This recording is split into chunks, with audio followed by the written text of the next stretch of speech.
Madame, mademoiselle, monsieur, bonjour, je suis très heureux de vous retrouver à notre émission La pensée et les hommes de ce matin.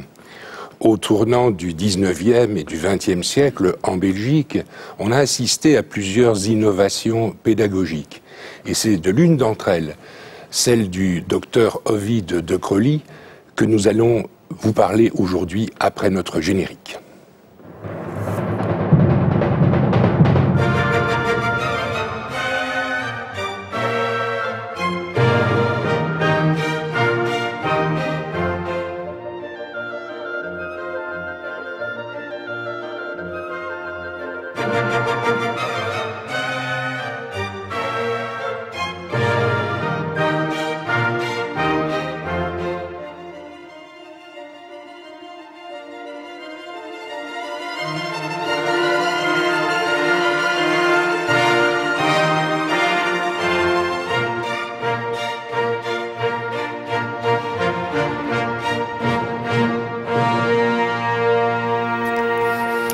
Il y a 100 ans, en 1907, le docteur de Crolly fondait l'Institut de Crolly. Nous allons vous parler de toutes ces innovations pédagogiques et j'ai invité deux de Crolliens, comme on dit.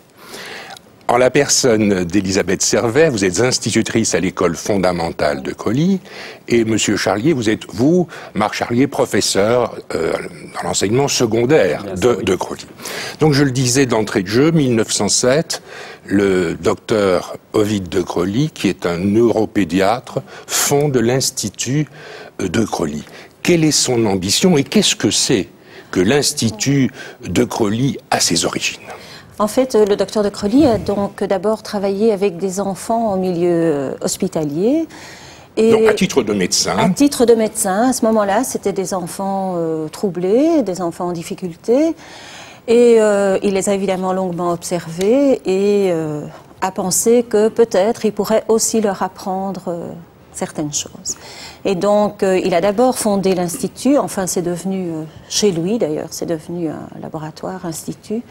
Et puis, en 1907, ce sont quelques-uns de ses amis qui ont souhaité que leurs propres enfants profitent de l'enseignement qui semblait leur convenir, qui semblait très bien convenir aux enfants. Donc là, il a fondé l'école de l'Ermitage en 1907.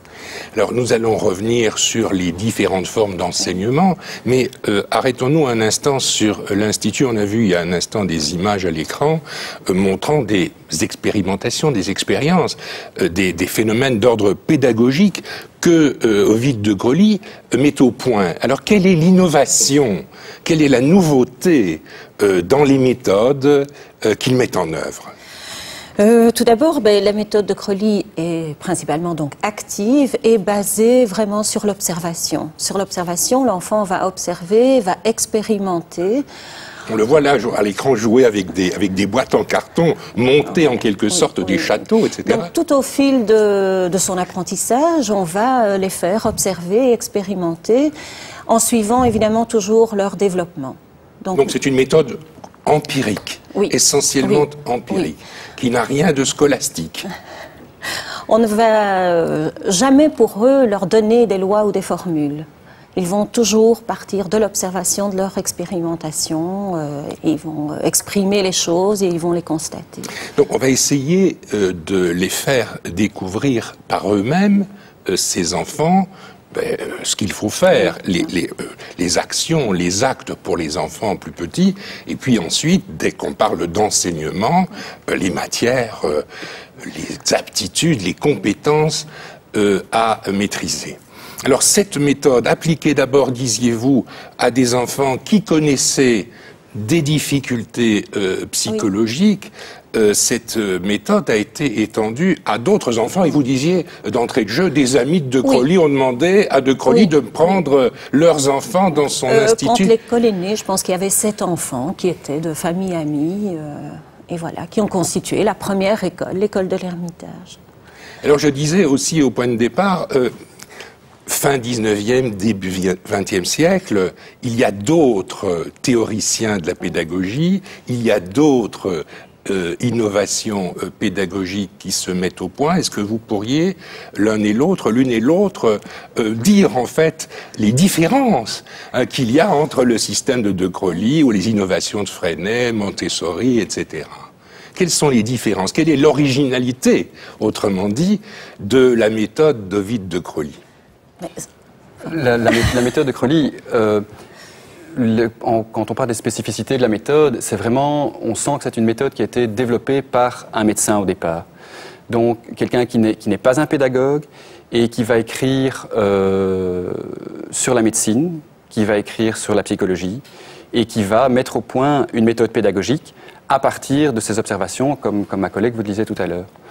C'est peut-être ça qui fait la spécificité de la méthode. Et partant de là, partant de ce qu'il a expérimenté avec ses enfants en difficulté, qu'il transfère alors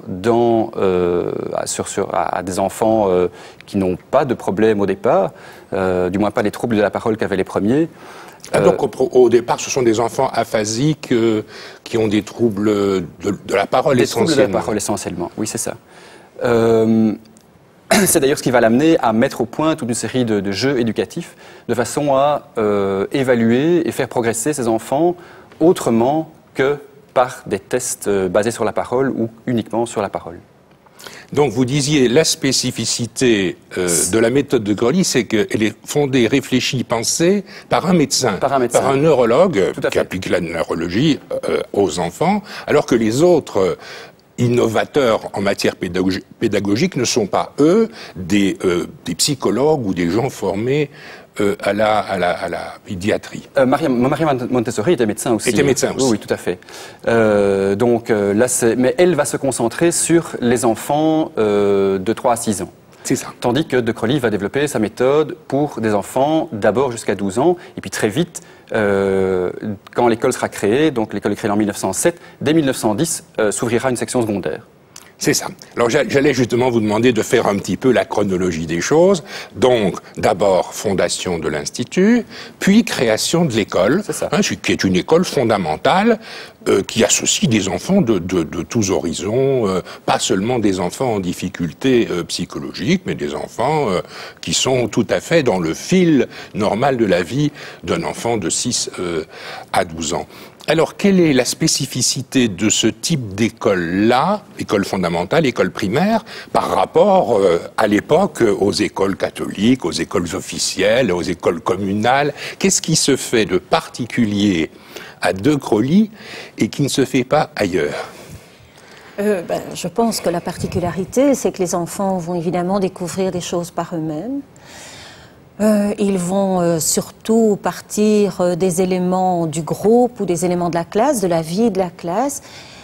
Ils vont chez les petits apporter des choses qu'on appellera les surprises. Ce sont des objets qu'ils vont apporter de la maison, qu'on va découvrir ensemble, qu'ils vont découvrir et qui vont là susciter beaucoup d'intérêt chez eux.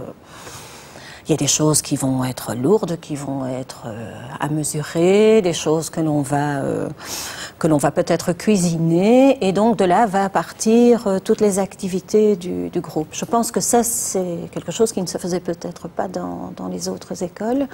Oui, et puis on valorise aussi l'enfant qui apporte l'objet. Oui.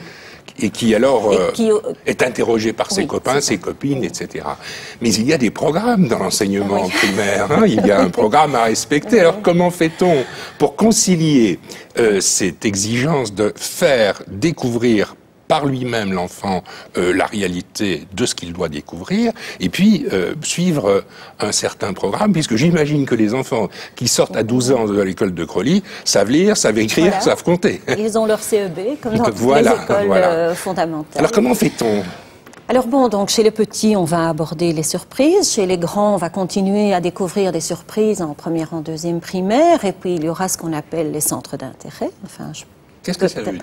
Alors, les centres d'intérêt, en fait, De Crowley, lui, avait établi les besoins fondamentaux de l'homme. Pour vivre, quels sont ses besoins essentiels? Donc, il y a se nourrir, se protéger, l'alimentation, la protection, la défense et aussi, bien entendu, le travail qui recoupe un peu les trois. Nous les avons maintenant établis donc, en 4 centres d'intérêt et chaque année, toute l'école de la... Enfin, Marc pourra préciser, toute l'école de la 3e primaire jusqu'à la 6e d'une manière et ensuite jusqu'à la 8e en secondaire travailleront sur un centre d'intérêt. Par exemple, cette année, c'est l'alimentation. Alors, ce centre d'intérêt... Au fond, c'est un thème. Voilà. C'est un thème de réflexion. Oui, un thème de réflexion que l'on va énormément discuter en début d'année, où on va voir toutes les questions que les enfants se posent à ce sujet-là, ce qui les intéresse un petit peu. Et ce sera tout le temps notre point de départ, notre base de travail. Alors, qui dit alimentation dit tarte, et qui dit tarte dit... fraction. Par exemple. J'imagine que l'instituteur, voilà. l'institutrice doit enseigner aux élèves le système des fractions. On sait combien c'est abstrait, c'est difficile. Alors la tarte, on coupe des morceaux de tarte et on fait des fractions. C'est tout à fait ça. En fait, nous devons avoir en tête les notions que les enfants doivent aborder, donc où ils doivent aussi arriver, où en sont-ils dans leur développement. Et dès qu'on aborde un thème, on sait, on essaye, on se dit celui-là est intéressant, on va pouvoir travailler telle ou telle notion.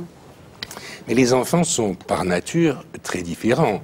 Il y a des enfants curieux, des enfants qui veulent apprendre, il y a des enfants qui veulent connaître, puis il y a des enfants plus imaginatifs, puis il y a peut-être aussi des enfants qui n'ont pas trop envie d'apprendre, de connaître, qui voient ça d'assez loin. Alors comment faites-vous pratiquement pour essayer de créer une dynamique entre ces enfants qui sont divers par leurs intérêts et par leur attitude devant les choses de la vie? Mais c'est un peu la richesse du groupe aussi. On parle souvent à l'école du groupe aussi. Il y a des travaux qui se font par groupe. Il y a vraiment une dynamique dans le groupe. C'est vrai, quand on travaille, on a dit que c'était méthode active, mais là, ils vont énormément participer. Et je crois que les enfants, entre eux, parfois suscitent l'intérêt aussi. Et donc, mais évidemment, il y en a qui vont intervenir davantage. Il y en a qu'on devra structurer un petit peu plus, d'autres qu'il faut solliciter davantage. Mais généralement, c'est avec la dynamique du groupe et chacun y trouve un petit peu sa place. Chacun y trouve sa place aussi parce que les activités sont diverses. Donc, celui qui est plutôt littéraire, quand on va faire de l'expression écrite ou de l'expression orale, va vraiment s'y retrouver.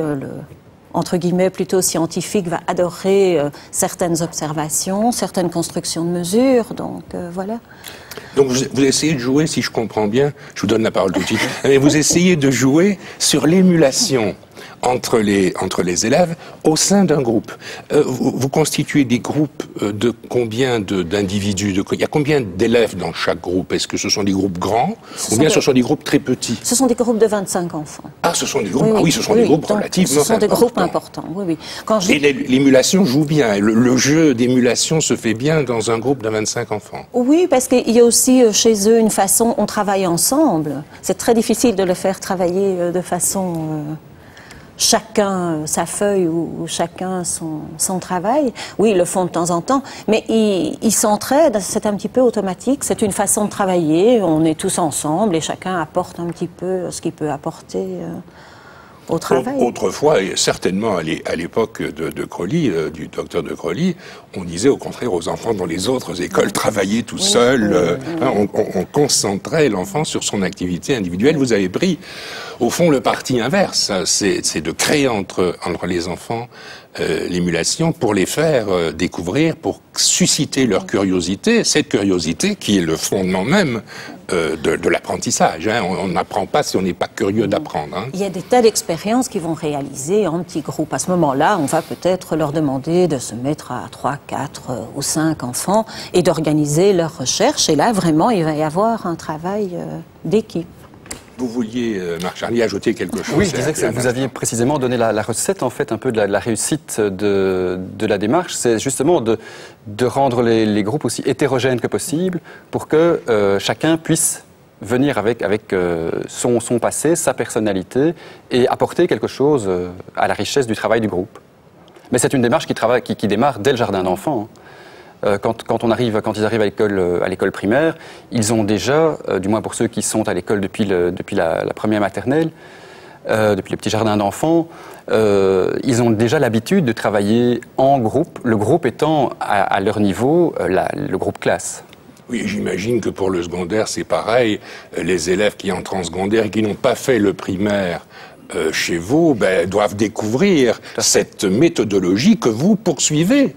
Ce qui a été acquis comme méthode en primaire est développé en secondaire. On sait bien que dans le secondaire, les enseignements sont assumés par des personnes relativement différentes. Vous êtes professeur, vous dit, de langue germanique. Il y a un autre professeur qui enseigne le français, et puis un professeur qui enseigne la mathématique, etc., etc. L'élève est confronté à des personnalités différentes, alors que dans l'enseignement fondamental, il y a un instituteur, éventuellement un maître de gymnastique ou une maîtresse de gymnastique, et puis un maître de morale ou une maîtresse de morale. Mais sinon, il y a l'instituteur ou l'institutrice.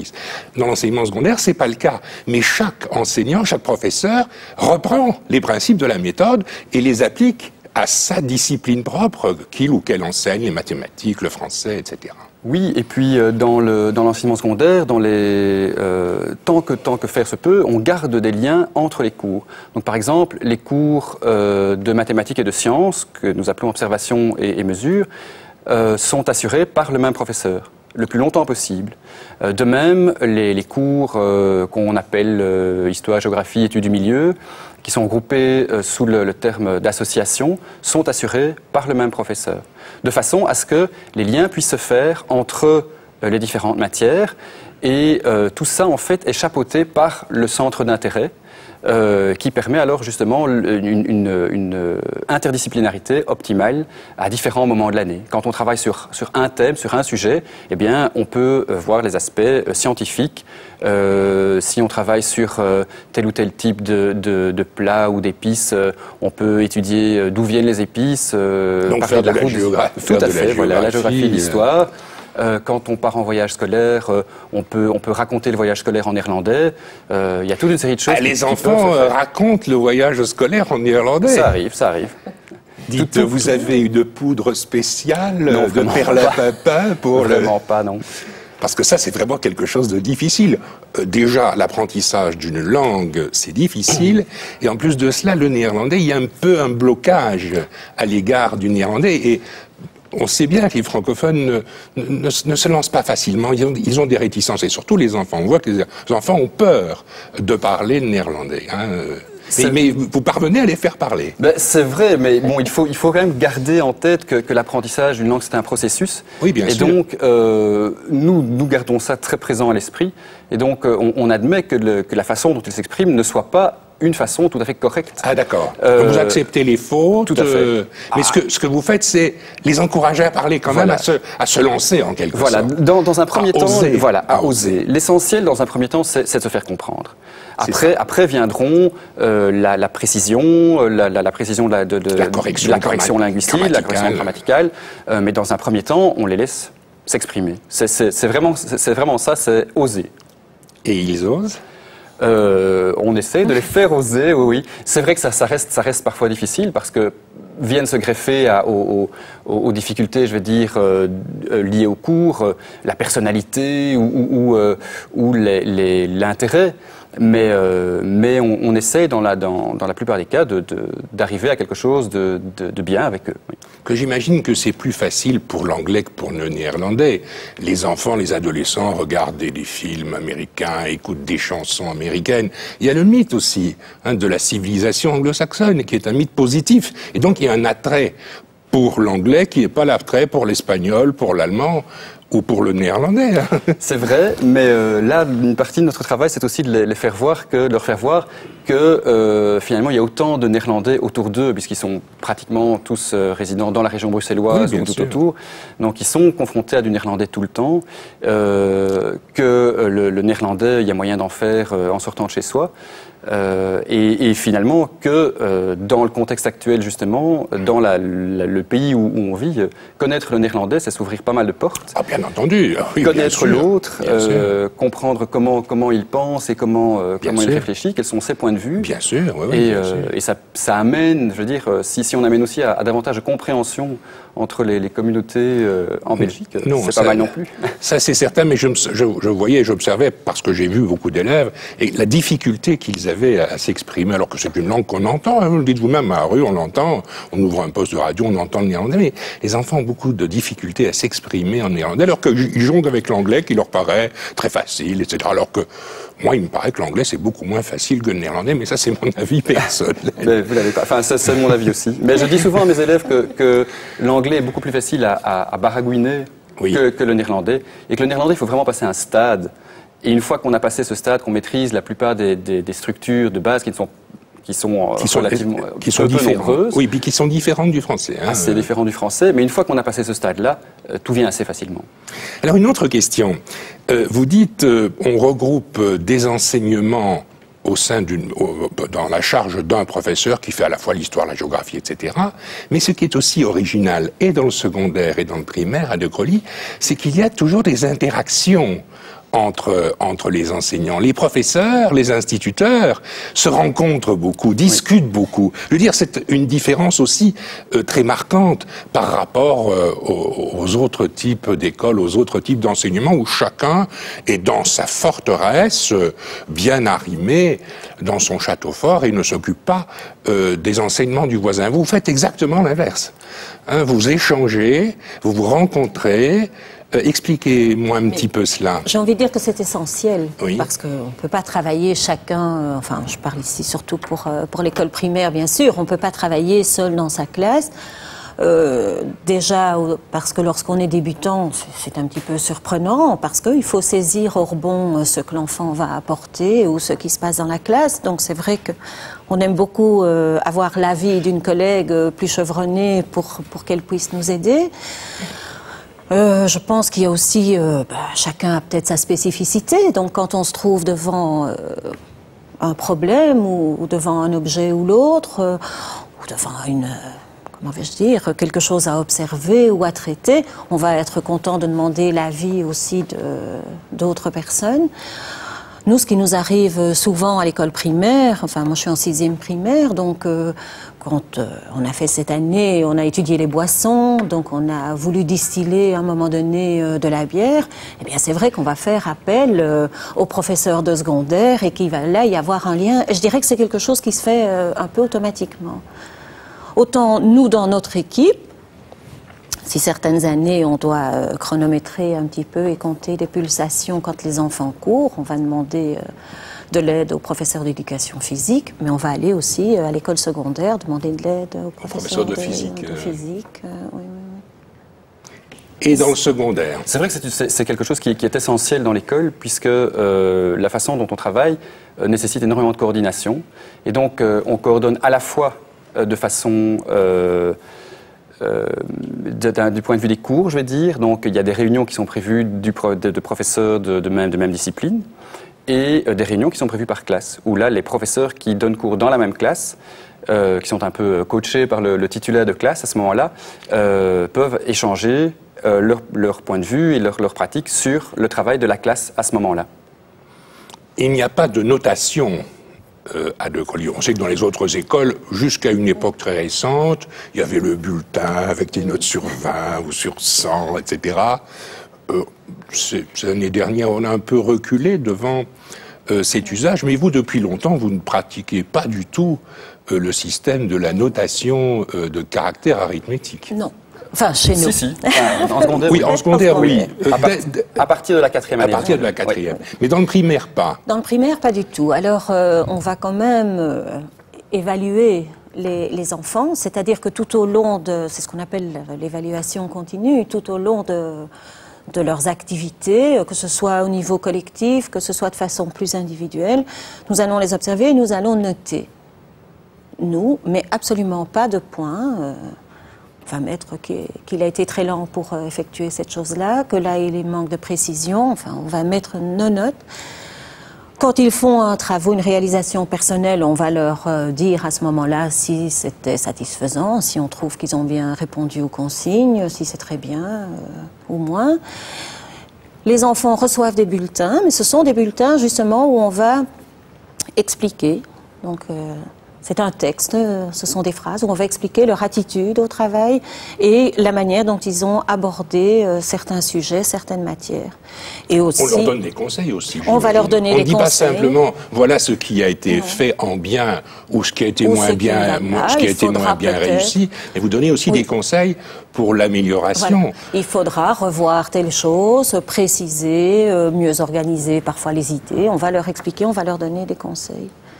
Et ils ont aussi ce qu'on appelle donc le rapport en fin d'année, qui est donc une observation. C'est un terme un peu militaire, ça, le rapport. Oui. Ça me fait penser au commandant de compagnie, au rapport du commandant de compagnie.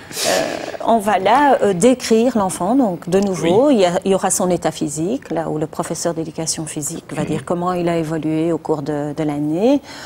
Puis au niveau intellectuel, dirons-nous, donc de manière générale, sa participation, son attention, et puis chacune des branches, va-t-on dire à ce moment-là, observation, calcul, mesure, français, etc. Ça va être détaillé, toujours en essayant de décrire la façon dont il va aborder les choses, comment il va aussi les assimiler, les utiliser par la suite, et éventuellement aussi, parfois, trouver que son assimilation n'est pas suffisante, arriver au moment où nous nous trouvons, au bout d'un degré ou au bout d'une année. Alors vous disiez, Marc Charlier, que ce système se poursuit au moins dans les premières années de l'enseignement secondaire. Tout à fait, en restant sur deux axes. D'une part, dire à l'élève où il en est par rapport à l'acquisition de certaines compétences, et d'autre part, où il en est par rapport à lui-même, comment il a progressé personnellement. Et donc, ce qui permet, on ne compare pas les élèves entre eux. C'est ça. On regarde où ils en sont. Il n'y a pas de classement. Non. Il n'y a pas de classement. Non. On regarde où ils en sont dans leur cheminement personnel et dans leur cheminement par rapport aux techniques qu'on essaie d'installer, aux matières qu'on essaie de leur faire acquérir. Et donc, les notes arrivent à partir de la 4e, mais toujours accompagnées d'un commentaire. Alors tout le système que vous avez décrit, ça crée en quelque sorte ce qu'on appelle l'esprit de Crolly, et même cette nature particulière qui est celle du decrollien. Alors j'imagine, et ce sera ma dernière question, que cet esprit de Crolly, vous êtes là pour le faire vivre, et que ces decrolliens, ils se succèdent de génération en génération, que souvent les enfants d'aujourd'hui ont déjà eu des parents qui étaient sur les bancs de Crolly. Est-ce que je me trompe? Non, vous ne vous trompez pas. C'est vraiment, on en est parfois à la 3e ou 4e génération. Depuis 1907, je crois que la méthode de Crolly ne veut pas être la bonne méthode, mais c'est vraiment une méthode que nous croyons efficace pour aider les enfants à se construire, aussi bien intellectuellement que socialement et physiquement. L'histoire a prouvé que vous avez réussi. Merci pour votre présence à notre émission d'aujourd'hui. Mademoiselle, monsieur, merci beaucoup. À très bientôt.